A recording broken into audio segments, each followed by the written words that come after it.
Also is our international affairs correspondent, Owe Alterman.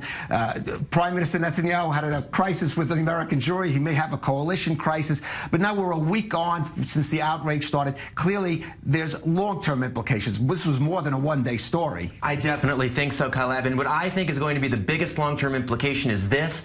American Jews on a mass scale are going to be much more involved in Israeli politics than we've seen in the past, and in different ways. Talk to Stuart Eisenstadt. He's one of the co-chairs of the board of directors of the Jewish People Policy Institute, a think tank here in Israel, a former advisor to Bill Clinton and to other Democratic administrations.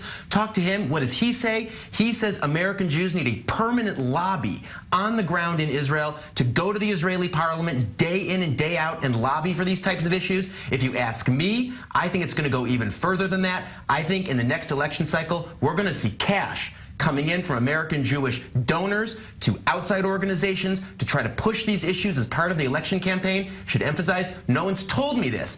We haven't seen this anywhere in the media, but that's my prediction. We'll see how it happens over time. It's a little counterintuitive because some people said this may have just alienated Jews from Israel. You're saying it might have the other effect. And we did see one of the opposition leaders, Yair Lapid of Yesh Atid, almost jump on this and hold a press briefing with reform and conservative leaders. So it may be he's counting on some of those donations coming in. Well, look, Calev, look at it this way. What are the points of potential leverage for American Jews in this dispute? One is the emotional, psychological. Look at us. Look at how much we're doing for Israel. Don't you feel bad? That doesn't seem to have helped. Number two, pulling back, as you said. You want us to help in the fight against BDS? Not so fast. Take our position into consideration. Ask me. I don't think that's going to help. So I think they're going to eventually get on to number three, getting much more involved in electoral politics in Israel in ways we haven't seen in the past. And you're right, Yair Lapid, maybe on the same thing.